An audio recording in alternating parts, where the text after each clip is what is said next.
It was a case that shocked the world, a tale of false prophecy, blind obedience, and unimaginable horror. In the hills of southwestern Uganda, hundreds of men, women, and children perished in a blaze so intense that it split skulls and reduced a wooden church to ash. The mastermind, a woman who claims to speak to the Virgin Mary and who orchestrated one of the most horrific cult killings in modern history.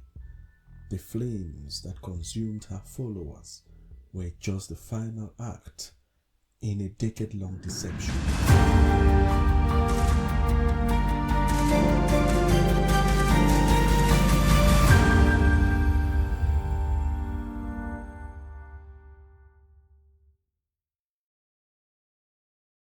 Hello and welcome to another episode of Crimes of Africa. Today's story takes us deep into the heart of Africa, to a place where fear, faith, and fanaticism collided in a tragedy so horrific that it surpassed even Jonestown.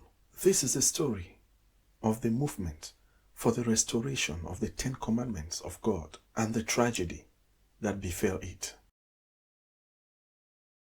Kanungu is a peaceful town tucked away in Uganda's lush green countrysides, a place known for banana plantations, dusty roads, and a simple way of life. But in the year 2000, the world's eyes turned towards this remote village, not for its beauty, but for a crime that revealed the darkest extremes of human manipulation.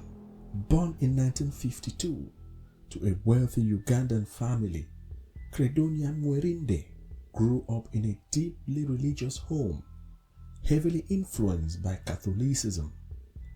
But beneath the quiet religiousness, a darker nature stirred. From an early age, her behavior was troubling. Locals would later recall one haunting story. When a lover rejected her, she set fire to his house in retaliation.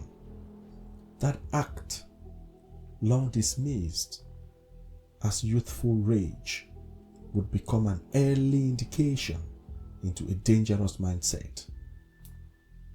In the 1980s, Uganda was suffering from civil war and economic collapse.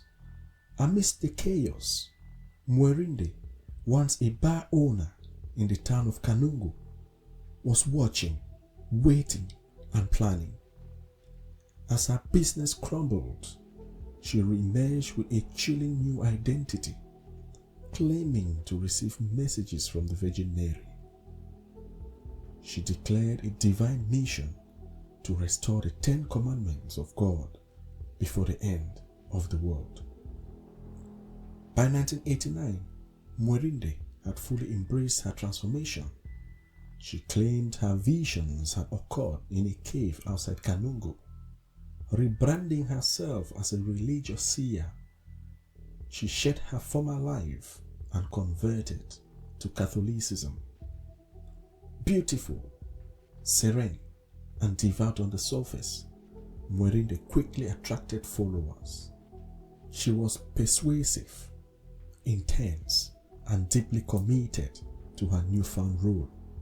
She enlisted Joseph Kibwetere, a former Catholic school headmaster, to lend credibility to her movement. Kibwetere, obsessed with Marian apparitions, believed he was chosen to fulfill a holy prophecy. Together, they founded the movement for the restoration of the Ten Commandments of God. The group flourished. People from across Uganda sold their homes and donated everything to the cause, convinced that Judgment Day was near. Under Mwerinde's rule, the cult developed a rigid, oppressive lifestyle. The members were forbidden from speaking unless granted permission.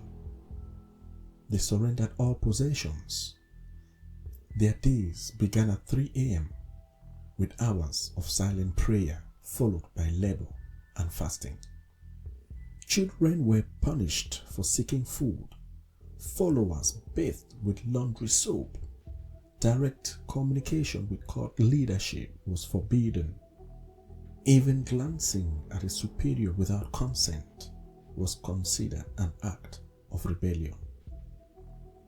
To her inner circle, Mwerinde was no longer just a prophetess, she was the programmer, a spiritual conduit receiving divine programs from the Virgin Mary.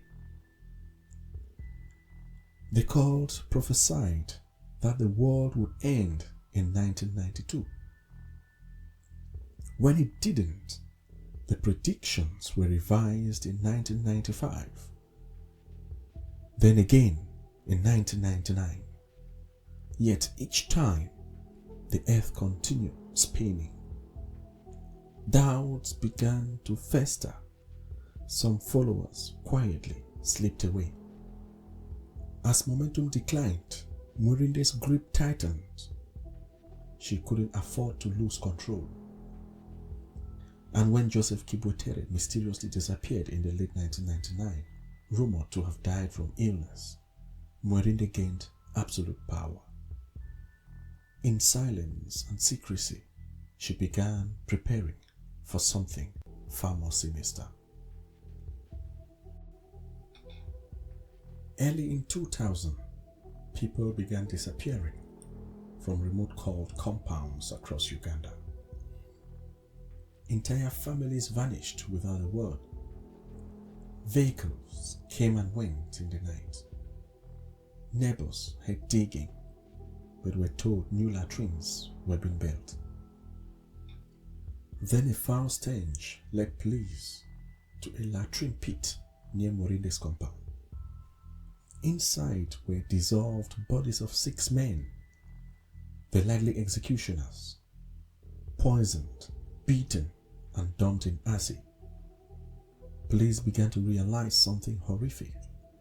Those missing cult members hadn't left. They had been murdered. On March 17, 2000, just before dawn, Mwerinde was spotted on a bus out of Kanungu. She walked the passageway, calm and methodical, studying each passenger's face. Authorities believe she was checking to ensure none of her followers were attempting to escape. Then she wished them safe travels and returned to her compound. By then, nearly 600 followers had gathered inside the cult's temporary church called the Ark. They had spent the night in prayer. They had shaved their heads, bathed, burnt all their possessions. They wore matching ceremonial robes. Lining the inside of the church walls were dozens of massive jerrycans filled with gasoline. The doors and the windows were nailed shut. What happened next can only be described as hell on earth. A fireball ignited inside the church. It was so intense that it split bones and blew out windows. Not a single person escaped. Police believe Mwerinde orchestrated every step. She may have ordered the church to be burnt down from within. She vanished before the fire. In the days that followed, police unearthed mass graves across Uganda. More than 1,000 bodies were found, some poisoned, others strangled or beaten.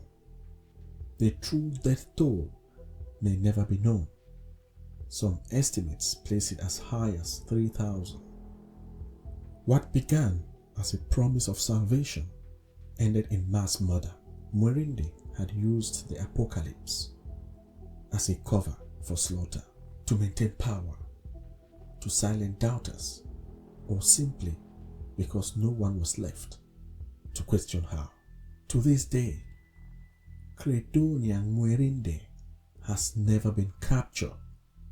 Authorities believed She crossed to the Democratic Republic of Congo, a place nearly impossible to track fugitives. She remains one of Africa's most wanted women. Her name is widespread in fear. Her crimes nearly forgotten. Mwerinde's story is a chilling example of how apocalyptic belief, charismatic manipulations, and blind devotion can emerge into catastrophe. Her ability to weaponize faith and escape justice raises uncomfortable questions about the nature of cults, the power of the prophecy, and the often overlooked dangers of female cult leaders.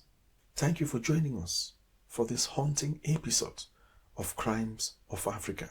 Until next time, be wary of those who claim to have divine truth, especially when they demand everything in return.